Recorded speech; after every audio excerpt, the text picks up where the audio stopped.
I ran up upon this Facebook post by Chris Michaels, who is a meteorologist with WSLS-TV in Roanoke, Virginia, and he posted this on June 1st, and this was a reference to a storm that happened several days ago in the prior weekend when there was a line of severe thunderstorms across southwest Virginia, and there was actually a tornado that hit Salem, Virginia. And then his post is on Facebook was basically, why wasn't there a tornado warning? I've seen this comment in regards to Sunday's tornado in Salem. That was on May 26th, that storm. At the time of Sunday's storm, the U.S. Weather Service in Blacksburg had a severe thunderstorm warning with a considerable damage tag, and that's that enhanced thunderstorm warning, that has more information that we talked about in some previous videos.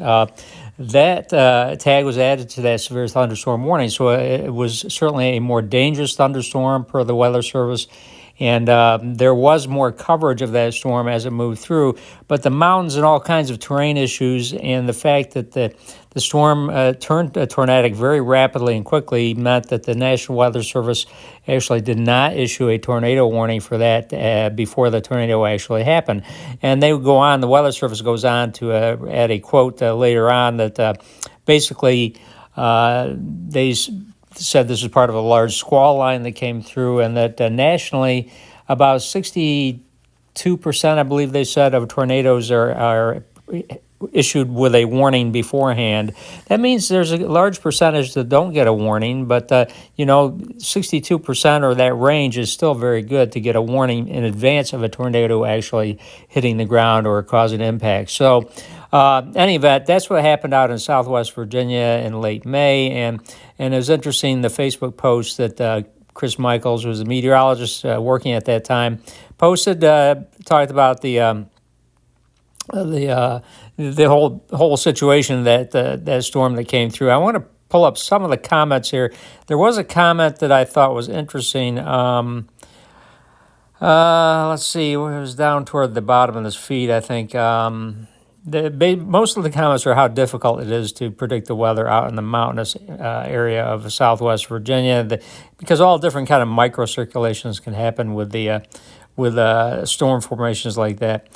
This is the comment I thought was interesting. Laura Jones Whedon wrote this: "Forecasting is truly amazing now. We know more about incoming weather than we ever did before. The danger is severe something fatigue. All the hype, period. Some weather sites are more hype than others. We all experience, and then the forecast, snow or rain or storms, aren't nearly as bad as what the forecast said they would be. So our guard or trust gets dropped some. I'm with a rescue group, so we always are alert when storms like that Sundays are in the area. Listening to radio," and she goes on to talk about her experience with this. Bottom line, I think she makes a great point that there is a storm fatigue. We get so used to hearing in many cases about severe weather, extreme weather, which applies in this class too, that we sometimes get fatigued about hearing about it, and we just tend to ignore it. So that's the danger, and that's kind of blends that social science of meteorology into it.